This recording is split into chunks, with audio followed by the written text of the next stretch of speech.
انہو لکم عدو مبین، کیونکہ شیطان تمہارا کھلا ہوا دشمن ہے۔ بے شک اللہ نے اس آیت میں صاف صاف فرما دیا کہ مکمل طرح سے اسلام میں داخل ہو جاؤ، یعنی کلمہ تو ہم نے پڑھ لیا، لیکن کلمے کے جو تقاضے ہیں انہیں پورا کرو، اسلام کے مطابق زندگی گزاریں۔ آج کل لوگ گاؤں دیہاتوں میں کہتے ہیں ارے صاحب اسلام کے مطابق چلیں گے تو بھوکے مر جائیں گے، معاذ اللہ، صد بار معاذ اللہ۔ کوئی مشکل نہیں ہے اسلام پر چلنا۔ فجر کی نماز کے وقت آپ کو کون سا کام رہتا ہے؟ کوئی کام نہیں رہتا۔ آپ اور ہم کو چاہیے کہ اٹھ کر کے مسجد میں نماز پڑھیں۔ اللہ کے نبی صلی اللہ علیہ وسلم نے عشاء کی نماز کے بعد دنیاوی باتیں کرنے سے منع فرمایا ہے، یعنی دنیاوی باتیں آپ عشاء کی نماز کے بعد نہیں کر سکتے۔ حکم یہ ہے کہ کھانا کھا کر کے سو جائیے۔ یہ جلسہ دنیاوی باتوں میں نہیں آتا ہے، یہ دینی بات ہے، اس میں کوئی حرج نہیں ہے۔ اگر کوئی رات میں نماز پڑھتا ہے بہت اچھی بات ہے، رات میں کوئی قرآن کریم کی تلاوت کرتا بہت اچھی بات ہے، لیکن دنیاوی باتیں کرنے سے منع اس لیے فرمایا تاکہ جب ہم جلدی سو جائیں گے تو صبح کو جلدی اٹھ جائیں گے۔ بے شک ہے نا؟ ہم دیکھتے ہیں برابر سفر کرتے رہتے ہیں، کبھی رات میں 3 بجے نانپارہ پہنچتے ہیں، کبھی 4 بجے، کبھی 5 بجے، کبھی رامپور اپنے گھر جا رہے ہیں، کبھی ادھر کبھی ادھر۔ مہینے میں 20-25 دن سفر ہوتا ہی ہے رات میں۔ ہم دیکھتے ہیں کہ دوسری قوموں کے بچے صبح صبح اٹھ کر کے رننگ کرتے ہیں، دوڑتے ہیں، روڈ پر ورزش کرتے ہیں نوجوان۔ اگر ان سے پوچھا جائے یہ آپ محنت کیوں کر رہے ہیں، رننگ کیوں کر رہے ہیں، تو وہ کہیں گے ہمیں آرمی میں بھرتی ہونا ہے، ہمیں پولیس میں جانا ہے۔ تو دوسری قوموں کے بچے پولیس، آرمی اور نوکریوں میں جانے کی تیاری کر رہے ہیں۔ مسلمان کا بچہ رات کے 12-2 بجے سوتا ہے اور صبح کے 9 بجے اٹھتا ہے، اور اس 9 بجے اٹھنے کو ہی لوگوں نے فیشن سمجھ لیا کہ بڑے لوگ 9 بجے اٹھتے ہیں، ہے نا؟ اسی کو لوگوں نے فیشن سمجھ لیا کہ صاحب ہم بڑے لوگ ہیں، 9 بجے اٹھتے ہیں، غریب آدمی جلدی صبح میں اٹھتے ہیں۔ حالانکہ آپ دنیا کے کسی بھی ڈاکٹر سے رابطہ کریے، وہ آپ سے یہی کہے گا کہ رات میں جلدی سو جائیے اور صبح جلدی اٹھ جائیے، یہ آپ کی صحت کے لیے بہت اچھا ہے۔ آپ دیکھتے ہوں گے جن کو شوگر ہو جاتا ہے وہ صبح صبح دوڑا کرتے ہیں۔ اگر اسلام کے مطابق انسان چلے تو ہم کو لگتا ہے کہ چھوٹی موٹی بیماری تو اسلام کے تقاضوں سے ختم ہو جائے گی۔ تو فجر کی نماز کوئی مشکل نہیں ہے، صرف 4 رکعت نماز پڑھنا رہتی ہے۔ اگر آپ کو نیند بھی آ رہی ہے تو آپ 10 منٹ میں وضو مان لیجئے، 10 منٹ میں نماز مان لیجئے، آپ 20 منٹ میں فجر کی نماز سے فارغ ہو گئے۔ اس کے بعد صبح کے 6 بجے سے لے کر کے آپ نے 1 بجے تک 7 گھنٹے میں اگر کچھ نہیں کمایا تو ظہر کی 12 رکعت چھوڑ کر کے کیا کوئی کروڑ پتی ہو سکتا ہے؟ نہیں ہو سکتا۔ عصر کی نماز میں کتنا وقت لگتا ہے؟ مغرب کی نماز میں کتنا وقت لگتا ہے؟ عشاء کے وقت عام طور پر گاؤں دیہاتوں میں کوئی کام نہیں رہتا ہے۔ تو میرے دوست، یہ صرف نفس کا چکر ہے۔ ہمارا نفس اتنا کالا ہو چکا ہے کہ ہم کو اللہ اور اس کے رسول کا کوئی ڈر نہیں ہے نا؟ نہ قرآن ہم پڑھتے ہیں، نہ ہم حدیث پڑھتے ہیں، نہ کسی اچھے عالم کے پاس بیٹھتے ہیں۔ صبح اٹھیں گے اور شام تک بے شرمی کے ساتھ، یعنی ہمارا نفس بھی ہم پہ ملامت کرتا ہے کہ تو کیسا ہو گیا ہے، ہر ٹائم گناہ کرتا رہتا ہے، مگر دل اتنا کالا ہو گیا ہے کہ نفس انسان گناہوں سے باہر نکلنے کے لیے تیار نہیں ہے۔ بولو بھائی میں غلط بول رہا ہوں کہ صحیح بول رہا ہوں؟ صحیح حق ہے۔ معزز سامعین، اسی وجہ سے اللہ کے نبی صلی اللہ علیہ وسلم نے ایک موقع پر فرمایا، اے میرے صحابہ، جس طرح سے لوہے کو زنگ لگ جاتی ہے اسی طرح سے ان دلوں کو بھی زنگ لگ جاتی ہے، یہ دل بھی کالے ہو جاتے ہیں۔ صحابہ کرام نے عرض کیا، یا رسول اللہ، دلوں کی گندگی کیسے صاف ہوگی؟ دلوں کی سیاہی کیسے ختم ہوگی؟ دلوں کا میل کیسے ختم ہوگا؟ تو اللہ کے نبی صلی اللہ علیہ وسلم فرماتے ہیں، اگر دل کو صاف کرنا چاہتے ہو، دلوں کی گندگی کو ختم کرنا چاہتے ہو، تو کثرت کے ساتھ موت کو یاد کیا کرو اور قرآن کریم کی تلاوت کیا کرو، دلوں کی گندگی دور ہو جائے گی۔ سبحان اللہ، سبحان اللہ۔ کثرت کے ساتھ موت کو یاد کرو۔ بھیا مائک والو، اگر میری آواز سنائی میں آ رہی ہو تو آپ سے گزارش ہے کہ اس کا ایکو اور بند کر کے آواز صاف کر دو، کوئی بہت زیادہ ایکو کی ضرورت نہیں ہے، نعت خواں حضرات کو ضرورت پڑتی ہے آواز کے لیے، اور ہم لوگوں کو کوئی ایسی خاص ضرورت نہیں ہے۔ وہ بیان جو سادگی سے ہوتا ہے زیادہ سمجھ میں آتا ہے۔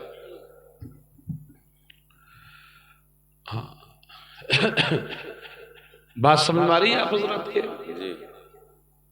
تو حضور صلی اللہ علیہ وسلم ارشاد فرماتے ہیں کہ کثرت کے ساتھ موت کو یاد کیا کرو اور قرآن کریم کی تلاوت کیا کرو۔ ہم دیکھتے ہیں، بڑا خوش ہو جاتے ہیں جب اپنے جلسوں میں نوجوانوں کی کثرت ہوتی ہے،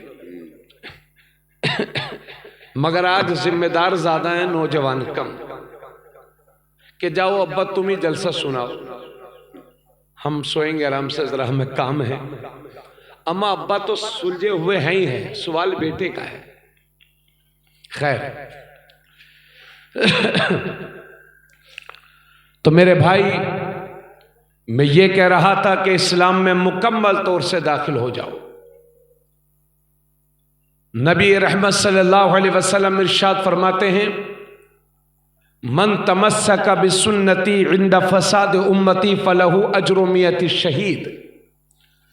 حضور صلی اللہ علیہ وسلم ارشاد فرماتے ہیں کہ جس نے میری امت کے بگاڑ کے وقت میری کسی سنت کو مضبوطی سے تھاما تو اللہ اسے 100 شہیدوں کا ثواب عطا فرمائے گا۔ جس نے میری امت کے بگاڑ کے وقت میری کسی سنت کو مضبوطی سے تھاما، اللہ اسے 100 شہیدوں کا ثواب عطا فرمائے گا۔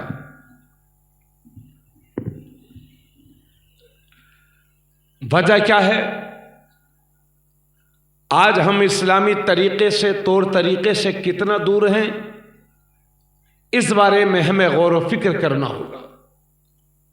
آپ ایک سنت لے لیجئے جو بہت عام ہے اور اس کے روشنی میں سمجھیے کہ واقعی ہم حضور کے طریقے پر چل بھی رہے ہیں یا صرف نام کے مسلمان ہیں۔ آپ دیکھیں، سلام دعا، آپس میں رواداری، محبت، ایک دوسرے مسلمان کو سلام کرنا۔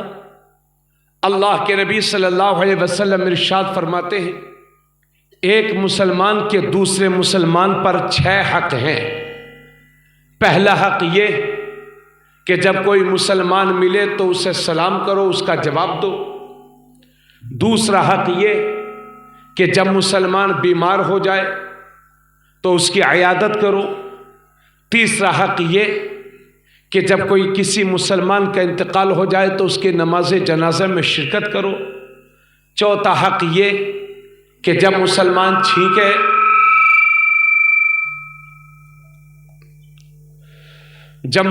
چھینکے، بس رہنے تو ٹھیک ہے بھائی، ایسے رہے تو، جب مسلمان چھینکے تو چھینکنے والے کو الحمدللہ کہنا چاہیے، تو جو سامنے ہو اس کو یرحمک اللہ کہنا چاہیے۔ چھٹی بات، پانچویں بات، جب ایک مسلمان دوسرے مسلمان کو دعوت دے تو اس کی دعوت کو قبول کرے۔ چھٹی بات یہ ہے کہ مسلمان اگر مشورے کے لیے بلائے تو بہترین مشورہ دے۔ یہ 6 حق ہیں مسلمان کے، ایک مسلمان کے دوسرے مسلمان پر 6 حق ہیں۔ تو مسلمان کا حق یہ ہے کہ ایک آدمی جب دوسرے مسلمان کو دیکھے تو سلام کرے، مگر ہائے افسوس یہ ساری باتیں آپ بھی جانتے ہیں کہ سلام کرنا میرے نبی کی سنت ہے، ٹھیک ہے نا بھائی؟ سلام کرنا حضور کی سنت ہے، سبھی حضرات کو پتہ ہے نا؟ ارے تھوڑا سا بولیے تو کچھ پتہ چلے۔ سلام کرنا سنت ہے، جواب دینا واجب، مگر آج ہم نے سنتوں سے کیسا کنارہ اختیار کر لیا ہے کہ آج مسلمان یہ سمجھتا ہے کہ میں کسی کو سلام کیوں کروں گا؟ کیا میں نے کسی کے باپ کا کھایا ہے کیا؟ یعنی ایک دوسرے مسلمان کو سلام کرنے کے لیے تیار نہیں۔ اگر کسی کے پاس 50-100 بیگھہ زمین ہے تو وہ یہ سمجھتا ہے میں گاؤں کا سب سے بڑا امیر آدمی ہوں، سب لوگوں کو چاہیے کہ مجھے سلام کریں۔ کچھ پڑھ لکھ گئے ہیں تو وہ یہ سمجھتے ہیں میں پڑھا لکھا آدمی ہوں، باقی سب جاہل ہیں، سارے لوگوں کو چاہیے کہ مجھے سلام کریں۔ جبکہ اللہ کے نبی صلی اللہ علیہ وسلم نے ایک موقع پر صحابہ سے ارشاد فرمایا، اولا ادلکم علی شیء اذا فعلتموہ تحاببتم، اے میرے صحابہ کیا تمہیں ایسی بات نہ بتاؤں کہ جس پر تم عمل کر لو تو تم میں آپس میں محبتیں پیدا ہو جائیں، تم ایک دوسرے سے پیار کرنے لگو؟ تو صحابہ کرام نے عرض کیا یا رسول اللہ ضرور بتائیں ایسی بات کہ جس پر ہم عمل کر لیں تو ہم میں آپس میں محبتیں پیدا ہو جائیں۔ تو اللہ کے نبی صلی اللہ علیہ وسلم ارشاد فرماتے ہیں اگر آپس میں محبتیں چاہتے ہو افشوا السلام، تو ایک دوسرے کو سلام کیا کرو۔ تو یہ سلام محبتوں کا ذریعہ ہے، یہ سلام گھمنڈ کو مٹاتا ہے، یہ سلام تکبر کو ختم کرتا ہے، یہ سلام انانیت کو فنا کرتا ہے۔ مگر ہائے افسوس جس سلام کو میرے نبی نے محبتوں کا ذریعہ بنایا تھا، آج اسی سلام کو ہم نے اپنے گھمنڈ کے لیے استعمال کیا ہے، اپنے تکبر کے لیے استعمال کیا ہے۔ اگر کسی کی جیب میں پیسہ زیادہ ہو گیا تو وہ یہ سمجھتا ہے کہ میں مرچہوا کا بہت بڑا آدمی ہوں، سارے لوگوں کو چاہیے کہ مجھے سلام کریں۔ اگر کسی کا 2 منزل مکان بن گیا ہے تو وہ یہ سمجھتا ہے کہ میں بہت بڑا آدمی ہوں، باقی سب غریب ہیں، سارے لوگوں کو چاہیے کہ مجھے سلام کریں۔ حضرات گرامی، اگر کوئی کچھ پڑھ لکھ گیا ہے تو وہ سمجھتا ہے میں بہت قابل ہوں، سارے لوگوں کو چاہیے کہ مجھے سلام کریں۔